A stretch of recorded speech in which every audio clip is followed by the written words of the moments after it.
नासिर का दिल जोर जोर से धड़कने लगा। फिर वो अपनी बीवी को डॉक्टर के पास ले गया। डॉक्टर ने नए टेस्ट किए। रिपोर्ट आई तो डॉक्टर खुद हैरान रह गया। ये तो मिरेकल है, अचानक से बीमारी कैसे ठीक हो सकती है? आखिर बिना ऑपरेशन के नॉर्मल रिपोर्टें कैसे आ गई? नासिर का दिल जोर जोर से धड़कने लगा। क्या ये उसी रात की वजह से हुआ? क्या वो बूढ़ा सच में कोई करामत था? बीमारी बहुत कंट्रोल में आ गई, अब ऑपरेशन की ज़रूरत नहीं। नासिर की आंखों से आंसू बहने लगे। वो डॉक्टर के ही सामने सजदे में गिर पड़ा और खुदा का शुक्र अदा करने लगा। वो समझ गया था ये कोई इत्तेफाक नहीं था, कुछ तो हुआ है जो उसकी समझ से बाहर है। अगली रात जब नासिर कब्रिस्तान गया तो उसके दिल में कोई डर नहीं था, उसके दिल में एक उम्मीद थी। वो उसी कब्र के पास गया जिस कब्र से वो बूढ़ा शख्स निकला था, जो कब्र नई थी, और वहीं पर बैठ गया और कहने लगा, अगर आप मुझे सुन सकते हैं तो आप मुझसे बात करिए। क्या आपने ही मेरी बीवी को ठीक किया है? तभी कब्र से एक रोशनी निकली और उसमें से वही बूढ़ा निकला। उन्होंने कहा, तुम्हारी बीवी अब ठीक है। नासिर ने कहा, तुम्हें ये सब कैसे मालूम और तुम कौन हो? तुम जिन हो या फिर भूत? तभी उन्होंने कहा, मैं एक जिन हूँ और मैं अच्छे लोगों की मदद करता हूँ। हम इस दुनिया के नहीं हैं, हम दूसरी दुनिया के हैं और हम लोग उन्हीं की मदद करते हैं जिसका दिल नेक हो, जिसकी नीयत साफ हो। तुम्हें याद होगा कुछ साल पहले तुमने एक गरीब की मदद की थी। सब लोग उसे भिखारी और पागल समझ कर ठुकरा रहे थे, पर तुमने उस गरीब और पागल को पास आकर खाना खिलाया था। तभी नासिर ने कहा, हाँ ये तो 5 साल पहले हुआ था, पर तुम्हें इसके बारे में कैसे मालूम? तभी उस बूढ़े ने कहा, वो मैं था, इंसानी शक्ल में। तुम्हारी उस एक नेकी ने मेरे दिल को छू लिया, तब से मैं तुम्हें देख रहा हूँ। नासिर की आंखें भर आईं। उसे यकीन नहीं हो रहा था कि उसकी एक छोटी सी मदद इतनी बड़ी वजह बन जाएगी। जिन ने आगे कहा, हम हर किसी की मदद नहीं करते, सिर्फ उनके साथ खड़े होते हैं जिनकी नीयत साफ हो। उसने नासिर की तरफ देखा। तुम्हारा सब्र, तुम्हारी मजबूरी, तुम्हारा अल्लाह पर यकीन, सब कुछ हमने देखा है। नासिर रो पड़ा, मगर लोग मुझसे नफरत करते हैं। नासिर ने कहा, मुझे अजीब लगता है, मुझे अजीब समझते हैं। जिनकी आंखों में हल्की सी उदासी आई। फिर उन्होंने कहा, जिसे दुनिया ठुकराती है अल्लाह उसे अपनाता है, लेकिन याद रखना असली इज्जत अल्लाह देता है। तभी अचानक कब्रिस्तान में किसी के आने की आवाज़ आई। नासिर डर गया। जिन बोला, किसी को हमारे बारे में मत बताना, अभी नहीं, और फिर वो हवा में घुल गया। नासिर वहीं खड़ा रह गया। उसका दिल तेज तेज से धड़क उठा, लेकिन अब डर नहीं था, अब यकीन था। अगले कुछ दिन नासिर की जिंदगी में अजीब बदलाव आने लगे। आलिया की तबीयत रोज बेहतर होने लगी, बच्चे खुश रहने लगे, घर में बरकत सी आ गई। लेकिन उसी के साथ गांव में अजीब बातें भी फैलने लगी। कुछ लोग कहने लगे, ये कब्रिस्तान में रहता है, जरूर कोई गलत काम करता है। कुछ बोले, इस पर साया है। धीरे धीरे अफवाहें फैलने लगी। नासिर को पता चल गया कि लोग उसके पीठ पीछे बातें कर रहे हैं। उसका दिल दुखी हो गया। वो तो किसी का बुरा नहीं चाहता था। एक दिन गांव का चौधरी, जो सबसे अमीर था, वो नासिर के पास आया। उसके पास महंगे कपड़े, महंगी गाड़ियां थी और घमंड से बोला, नासिर सुना है तुम्हारे पास जिन्न आते हैं? नासिर सन्न रह गया। नहीं, ये सब झूठ है। चौधरी हंसा। झूठ लोग कह रहे हैं, तुम्हारी बीवी ऐसे ही ठीक नहीं हुई। उसने आंखें तेरी की। अगर सच है तो मुझे भी अमीर बना दो। नासिर गुस्से में बोला, मैं कोई जादूगर नहीं हूँ। चौधरी ने जाते जाते धमकी दी, अगर मुझे कुछ पता चला तो गांव में तुझे चैन से रहने नहीं दूंगा। उस रात नासिर बहुत परेशान था। उसने जिन को पुकारा, आपने तो कहा था कि मेरे साथ कुछ गलत नहीं होगा और वक्त के साथ सब सही हो जाएगा। अब आप कहाँ हैं? मैं बहुत परेशानी में हूँ। आपने तो मुझसे कहा था कि मैं किसी को ना बताऊं, पर लोग तो खुद ही जान गए, बातें बना रहे हैं। जिन फिर सामने आया, यही इम्तिहान है। उसने कहा, सच का रास्ता आसान नहीं होता। नासिर बोला, चौधरी मुझे बदनाम करना चाहता है। जिन की आंखों में आग सी जल उठी। जिन ने कहा, वो आदमी बहुत लालची है, उसने पहले भी हमें अपमानित किया था। नासिर हैरान होकर बोला, आप उसे जानते हैं? जिन बोला, वो वही आदमी है जिसने स्टेशन पर हमें भगा दिया था, कुत्ते छोड़ दिए थे। नासिर समझ गया अब कहानी पूरी हो रही थी। जिन ने कहा, वो तुम्हें फंसाने वाला है, झूठे इल्जाम लगाएगा। नासिर डर गया, तो मैं क्या करूं?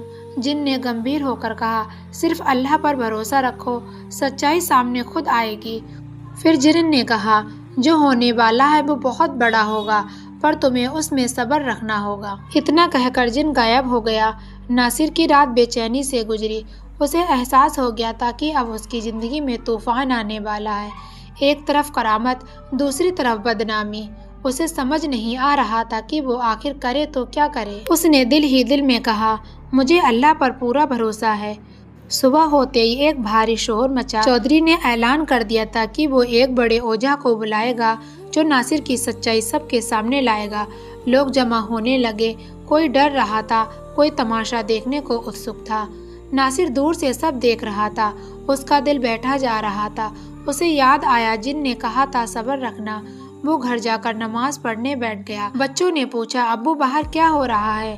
ناصر نے انہیں سینے سے لگا لیا۔ کچھ نہیں بیٹا، اللہ سب ٹھیک کر دے گا۔ عالیہ نے اس کا ہاتھ پکڑا۔ ڈرو مت، تم سچے ہو۔ اس کی بات سن کر ناصر کی آنکھوں میں آنسو آ گئے۔ اسے طاقت ملی۔ اسے نہیں پتا تھا کہ اگلے دن کیا ہونے والا ہے، لیکن وہ جانتا تھا کہ اگر میں اللہ پر بھروسہ رکھوں گا تو سب ٹھیک ہو جائے گا۔ ناصر نے سوچا، شاید یہ کہانی آخری موڑ کی طرف بڑھ رہی ہے، اور ناصر کو یہ بات اندر ہی اندر محسوس ہو رہی تھی کہ آنے والی صبح اس کی زندگی کی سب سے بڑی صبح ہوگی۔ وہ اس رات دیر تک سو نہیں پایا، کروٹ بدلتا رہا۔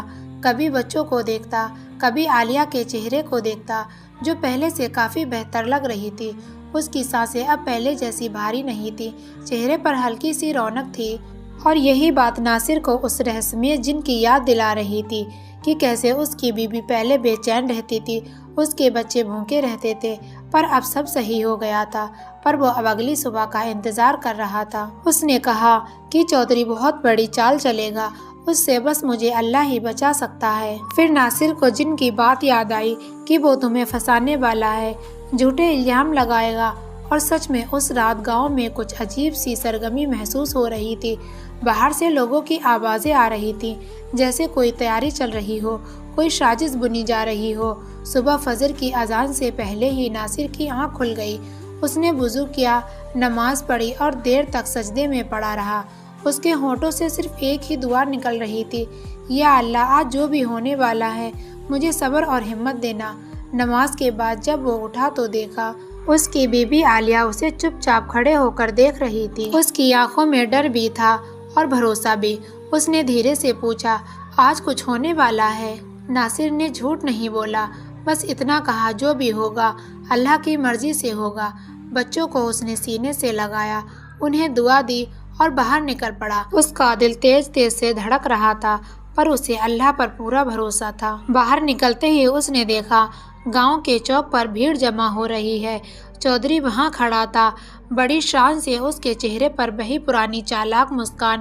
اس کے ہاتھ ایک شہر سے آیا ہوا آدمی تھا، لمبا قد، کالی پوشاک، آنکھوں میں سرما، گلے میں تعویذ اور ہاتھ میں لکڑی کا ڈنڈا۔ چودھری نے اونچی آواز میں کہا، آج سب کو سچائی دکھے گی، آج پتہ چلے گا کہ یہ قبرستان والا اصل میں کون ہے۔ بھیڑ میں فسفساہٹ پھیل گئی، سب لوگ ڈر گئے، کچھ تماشا دیکھنے کے لیے آگے بڑھے۔ ناصر چپ چاپ کھڑا رہا، اس کی آنکھوں میں نہ تو کوئی ڈر تھا اور نہ ہی کوئی غصہ، بس ایک گہرا سکون تھا، جیسے وہ اندر سے پوری طرح تیار ہو چکا ہو۔ اوجھا بیچ میں آ کر کھڑا ہوا، آنکھیں بند کیں اور عجیب عجیب سے منتر پڑھنے لگا۔ وہ جھومنے لگا جیسے کسی چیز کے اثر میں ہو۔ اچانک اس نے زور سے چیختے ہوئے کہا، اس آدمی پر سایہ ہے، یہ قبرستان میں جنوں سے ملتا ہے، اسی وجہ سے اس کی بیوی اچانک ٹھیک ہو رہی ہے، یہ سب کالا جادو ہے۔ اس کی آواز سنتے ہی بھیڑ میں خلبلی مچ گئی، کچھ عورتیں ڈر کے پیچھے ہٹ گئیں، بچے ماؤں سے چپک گئے۔ چودھری نے موقع کا فائدہ اٹھایا اور چلایا، دیکھا، میں نے پہلے ہی کہا تھا، یہ ہم سب کو دھوکہ دے رہا ہے۔ کچھ نوجوان غصے میں ناصر کی طرف آئے، لیکن ناصر بالکل ڈرا نہیں، وہ وہیں کھڑا رہا، جیسے کوئی طوفان اس کے سامنے آ کر رک گیا ہو۔ تبھی اچانک آسمان پر بادل گھرا، جبکہ صبح بالکل صاف تھی۔ ٹھنڈی ہوا تیز چلنے لگی، پیڑ جھکنے لگے اور قبرستان کی طرف عجیب سی سرسراہٹ آنے لگی۔ اوجھا کی آواز اچانک لڑکھڑا گئی، اس کے ہاتھ سے ڈنڈا گر پڑا، وہ کانپنے لگا۔ یہ کیا ہے؟ اس نے ڈرتے ہوئے کہا۔ तभी हवा में एक भारी आवाज गूंजी, झूठ बोलना बंद कर दो। पूरी भीड़ सन्न रह गई, कोई समझ नहीं पाया आवाज कहाँ से आ रही थी। दूसरी आवाज आई, जिसने खुद गुनाह किए हों वो आज नेक इंसान पर इल्जाम लगा रहा है। चौधरी का चेहरा सफेद पड़ गया, उसकी टांगें कांपने लगी। उसने चारों तरफ देखा और कहा, कौन है, सामने आओ। ठंडी हवा और तेज हो गई। कब्रिस्तान की तरफ से नीली सी हल्की रोशनी फैलने लगी, लेकिन इस बार कोई शक्ल नजर नहीं आ रही थी, सिर्फ आवाजें थीं। नासिर ने कभी किसी का बुरा नहीं चाहा, इसकी नीयत साफ है, ये सिर्फ अपने रब पर भरोसा करता है। ये आवाज वही थी जिसे नासिर पहचानता था। उसका दिल भर आया, उसने नजरें झुका ली, लेकिन आवाज तो चौधरी की तरफ मुड़ी। तू लालची है और जलन में अंधा हो चुका है। तूने एक बेगुनाह को बदनाम किया और तूने पहले भी हमारी बेइज्जती की थी। ये बात सुनते ही गांव के कुछ बूढ़े सालों पुरानी बात याद करने लगे। स्टेशन वाली घटना, जब एक गरीब आदमी को कुत्ते से भगाया गया था। लोग अब चौधरी की तरफ शक की नज़र से देखने लगे। तभी पुलिस की गाड़ी वहां आकर रुकी। दरअसल गांव के एक समझदार बुजुर्ग ने पहले ही पुलिस को खबर दी थी, क्योंकि उसे चौधरी की नीयत पर शक था। पुलिस वालों ने आते ही ओझा को पकड़ा। उसके बैग से ताबीज, नकली किताबें और पैसे निकले। ओझा घबरा गया और सच उगल दिया, मुझे चौधरी ने पैसे दिए थे, मुझे बस ड्रामा करना था। ये सुनते ही भीड़ में गुस्सा फूट पड़ा। सब चौधरी की तरफ देखने लगे। पुलिस ने उसे सख्ती से पकड़ा और चौधरी से कहा, तुमने झूठी शिकायत क्यों की थी? चौधरी हकलाने लगा, क्योंकि उसके पास अब कोई जवाब नहीं था। अब नासिर आगे बढ़ा। उसने पहली बार ऊंची आवाज में कहा, बस करो। सब चुप हो गए। तुमने मुझे बदनाम किया, मेरे बच्चों को डराया, मेरी बीमार बीवी पर उंगलियां उठाई, लेकिन फिर भी उसकी आवाज कांप गई।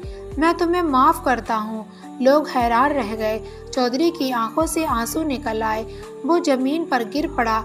मुझे माफ कर दो नासिर, मैं जलन में अंधा हो गया था। नासिर ने उसे अपने हाथों से उठाया और कहा, माफ़ी का मतलब ये नहीं कि गुनाह ख़त्म हो जाता है, इंसाफ अपना काम करता है। उसे पुलिस की तरफ देखा। पुलिस ने चौधरी को गिरफ्तार कर लिया। हवा धीरे धीरे शांत हो गई, बादल हट गए, सूरज फिर से चमकने लगा। लोगों को ऐसा लगा जैसे कोई बोझ उनके दिल से उतर गया हो। नासिर के कानों में फिर वही जानी पहचानी आवाज़ आई, लेकिन इस बार बहुत नरमी से, तुमने आखिरकार सब कुछ साबित कर दिया कि असली ताकत माफ़ी होती है। अब तुम्हें हमारी ज़रूरत नहीं, तुम्हारी हिफाजत तो खुद तुम्हारा खुदा करता है। नासिर की आंखों से आंसू बह निकले। उसने दिल ही दिल में शुक्र अदा किया। वो जानता था कि उसकी ज़िंदगी का सबसे बड़ा इम्तिहान था जो अब ख़त्म हो चुका था। उस दिन के बाद गांव बदल गया। लोग अब नासिर को डर से नहीं, इज्जत से देखने लगे। जो कल तक पीठ पीछे बातें करते थे, आज उसे सलाम करके गुजरते थे। आलिया पूरी तरह ठीक हो गई। बच्चे स्कूल जाने लगे। नासिर अभी कब्रिस्तान की नौकरी करता था, लेकिन उसके लिए वो सिर्फ नौकरी नहीं बल्कि इबादत बन गई थी। वो हर रात कब्रों के बीच खड़ा होकर दुआ करता और अल्लाह का शुक्र अदा करता कि उसने इसे अंधेरे से निकाल कर उजाले तक पहुंचा दिया। इस तरह कब्रिस्तान का वो खामोश चौकीदार, जिसे लोग कभी अजीब समझते थे, एक मिसाल बन गया। उसकी कहानी हर किसी को यही सिखाती है कि अगर दिल साफ हो, नियत नेक हो और भरोसा अल्लाह पर हो, तो कोई भी साजिश, कोई झूठ, कोई ताकत इंसान को गिरा नहीं सकती। और नेकी कभी भी बेकार नहीं जाती। सब्र करने वालों के साथ अल्लाह होता है। आप लोगों को हमारी ये स्टोरी कैसी लगी, कमेंट में ज़रूर बताएं। वीडियो को लाइक और चैनल को सब्सक्राइब करना ना भूलें।